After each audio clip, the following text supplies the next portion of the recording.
আলহামদুলিল্লাহ রবিল আলমিন ওয়াসসালাতু ওয়াসসালামু আলা আশরাফিল আম্বিয়া ওয়াল মুরসালিন ওয়া আলা আলিহি ওয়া আসহাবিহি আজমাইন।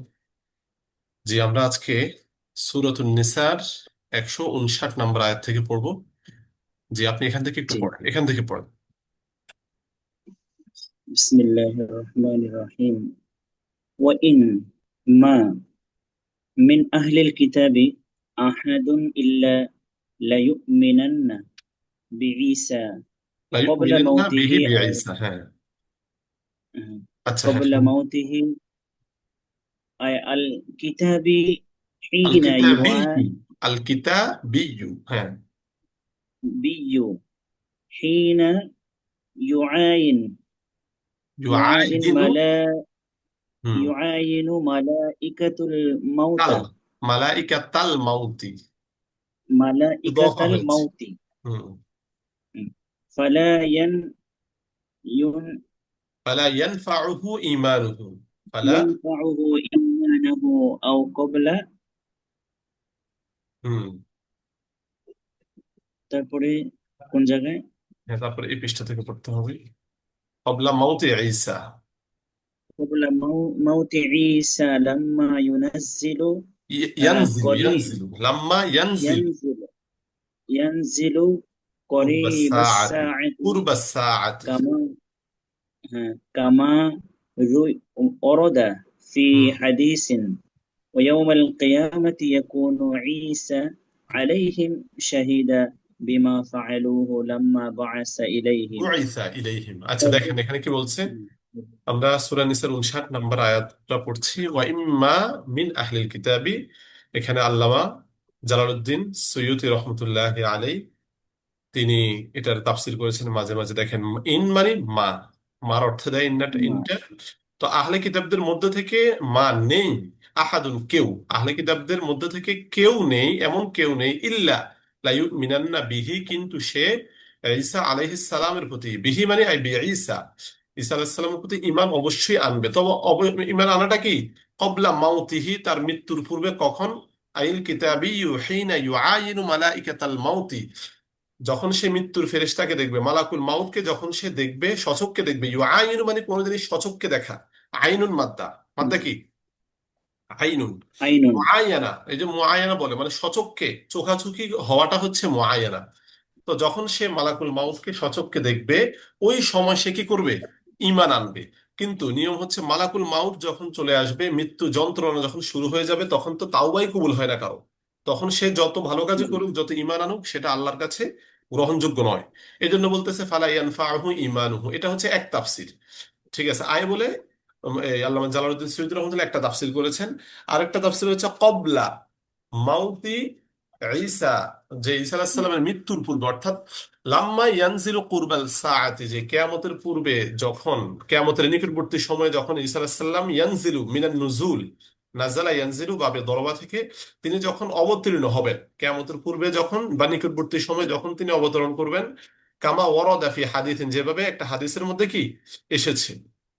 তো ঈসা আলাইহিস সালামের মৃত্যুর পূর্বে যখন তারা ঈসা আলাইহিস সালামকে চাক্ষুষ দেখতে পাবে, তখন কি করবে? তারা ঈমান আনবে। তবে ওই সময়ও কোন কোন ইহুদি, তারা কি করবে না, ঈসা আলাইহিস সালামের প্রতি ঈমান আনবে না, তো তাদেরকে শেষ করে দেওয়া হবে। কথা বুঝছেন?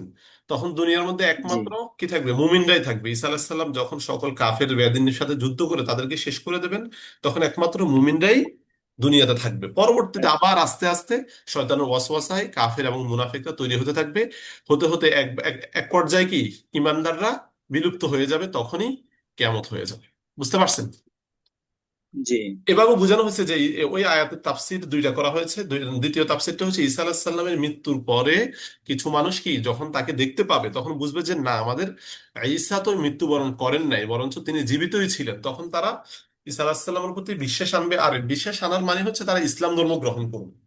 ঠিক আছে, কারণ তারা তো তখন বুঝবে যে মুসলমানরা শেষ জামানে যে ঈসা নবীর কথা বলেছে আসবে, আসলে বাস্তব সত্য, তখন তারা ইসলামকে বুঝতে পারবে, সহজ কথা।